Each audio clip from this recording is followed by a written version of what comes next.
अजीब तरीन चोरी का वाकया।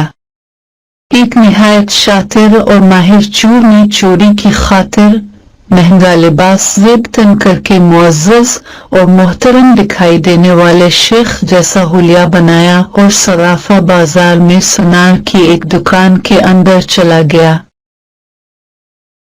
सुनार ने जब अपनी दुकान में वज़ाकत से निहायत ही रईस और मोहतरम दिखाई देने वाले शेख को देखा जिसका नूरानी चेहरा चमक रहा था, तो सुनार को ऐसा लगा जैसे इसकी दुकान के भाग जाग उठे हों। इससे पहली बार अपनी छोटी सी दुकान की इज्जत और वकार में इजाफे का एहसास हुआ। सुनार ने आगे बढ़कर शेख का इस्तकबाल किया। शेख के बहरूप में चोर ने कहा, अब से आज खरीदारी तो जरूर होगी, मगर इससे पहले बताएं क्या आपके लिए मुमकिन है कि आप अपनी सखावत से हमारे साथ मस्जिद बनाने में हिस्सा डालें। इसमें कामिल आपका हिस्सा खा एक दिरहम ही क्यों ना हो। सुनार ने चंद दिरहम शेख के हवाले किए ही थे।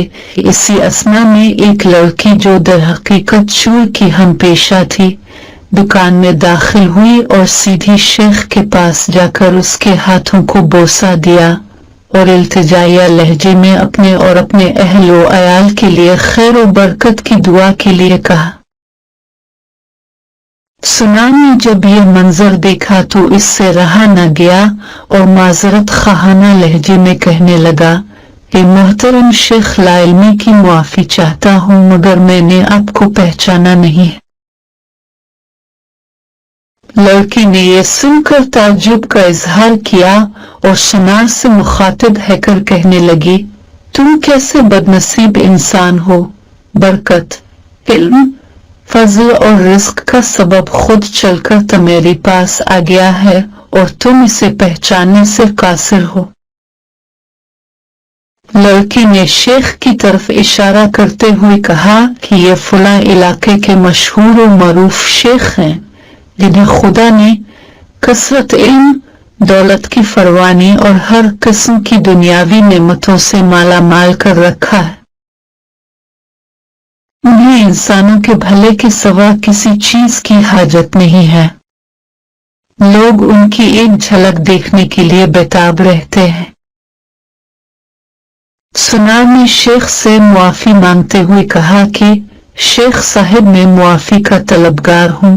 मेरा सारा वक्त इस दुकान में गुजरता है और बाहर की दुनिया से बेखबर रहता हूँ, इसलिए अपनी जहालत की वजह से आप जैसी बरगुजीदा हस्ती को ना पहचान पाया।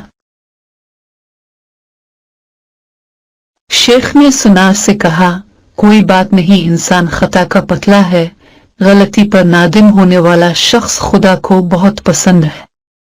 तुम ऐसा करो, अभी मेरा ये रुमाल ले लो और 7 दिन इससे अपना चेहरा पोंछते रहो। 7 दिनों के बाद ये रुमाल तुम्हारे लिए ऐसी बरकत और ऐसा रिस्क ले आएगा जहां से तुम्हें तवक्को भी ना होगी। जौहरी ने पूरे अदब और एहतराम के साथ रुमाल लिया, इसे बोसा दिया, आंखों को लगाया और अपना चेहरा पोंछा, तो ऐसा करते ही वो बेहोश कर गिरा। इसके गिरते ही शेख और उसकी दोस्त लड़की ने सुनार की दुकान को लूटा और वहां से फौरन रफू चक्कर हो गए। इस वाक़ये को जब 4 साल गुजर गए और सुनार रूह धोकर अपना नुकसान भूल चुका था, तो 4 साल के बाद पुलिस की वर्दी में मलबूस 2 अहलकार सुनार की दुकान पर आए। उनके साथ वही चोर शेख था जिसको हथकड़ियां लगी हुई सुनार उसे देखते ही पहचान गया। एक पुलिस वाला सुनार के पास आकर पूछने लगा, क्या आप इस चोर को जानते हैं? क्योंकि आपकी गवाही से ही काजी इसे सजा सुना सकता है। सुनार ने कहा, क्यों नहीं, उसने फुला तरीका वारदात से मुझे बेहोश करके मेरी दुकान लूट ली थी। पुलिस वाला शेख के पास गया और उसकी हथकड़ी को खोलते हुए कहने लगा, तुमने जिस तरह दुकान लौटने का जुर्म किया था, ठीक इसी तरह वो सारी कार्रवाई दोहराओ ताकि हम तरीका वारदात को लिखकर गवाह समेत काजी के सामने पेश करके तुम पर फर्द जुर्म आयद करवा सके। शेख ने बताया कि मैं इस तरह दाखिल हुआ और ये कहा और मेरी मददगार लड़की आई, इसने फुला बात की। फिर मैंने रूमाल निकालकर दुकानदार को दिया। पुलिस वाले ने जेब से एक रूमाल निकालकर शेख को थमाया। शेख ने सुनार के पास जाकर इसी तरीके से इसे रूमाल पेश किया तो पुलिस वाला सुनार से कहने लगा, जनाब अब बिल्कुल ठीक इसी तरीके से रूमाल को चेहरे पर फेरे जैसे इस दिन फेरा था।